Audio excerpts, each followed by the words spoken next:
My name is Akshaya Kumar. I'm a human rights lawyer and advocate. I was born in India and educated here in the United States, and now I work on and in Sudan and South Sudan.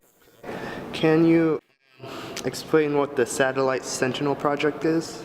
Sure. The Satellite Sentinel Project takes a very simple concept, which is that cameras and paparazzi are everywhere and follow celebrities, but war crimes, atrocities, and genocides unfold in some of the darkest corners of the globe without attention. And so the idea is to direct some of the glare from paparazzis, whether it's because they're interested in our funder and sponsor and co-founder, George Clooney, or the conflicts, and center them on the victims of human rights abuses using satellites to pierce veils that are otherwise hard to get into and to see areas that are difficult to access.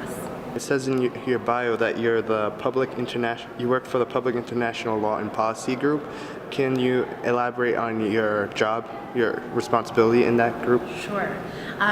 Previously, I served as a legal fellow and an attorney advisor, basically, to the new government of South Sudan. I worked for them when they were brand new, the youngest country on earth, just emerged on the international stage, but they actually had a lot of issues with their parent country, Sudan, that they hadn't worked out before breaking away.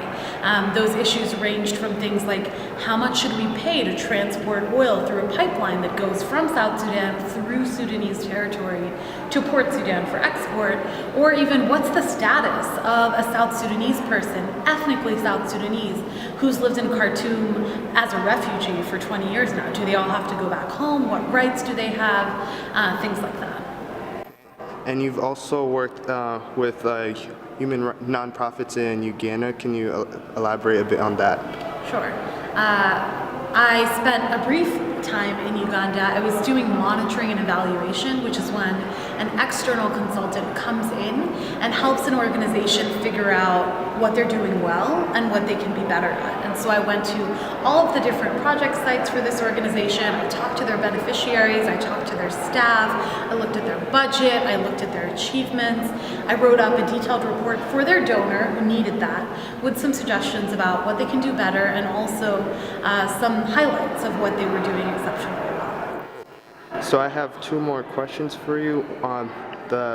One of them is, what inspired you to get involved into human rights advocacy? Yeah. I think I've sort of always been someone who's been drawn to social justice issues and been bothered by injustice, but the particulars of the countries that I work on, Sudan and South Sudan, really captivated me when I was a college student. I was studying abroad in Cairo, primarily to learn Arabic and to learn about the Middle East, and while I was there I started volunteering at a school for refugee kids, and most of the kids were from Sudan, a lot of them from Darfur and a lot of them from the southern part of the country. They'd experienced persecution, they'd experienced terrible human rights abuses, and they were now in Egypt hoping to get asylum and live abroad in America or Australia, but for the moment they were in limbo.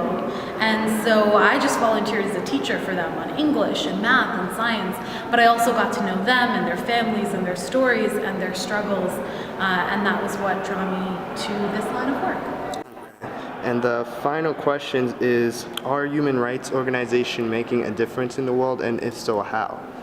I definitely think human rights organizations are making a difference. They're bearing witness, they are raising alarm bells, and they're pushing for change. And it's that kind of energy and passion that we need to be the change that we wish to see in the world. Thank you, Akshaya.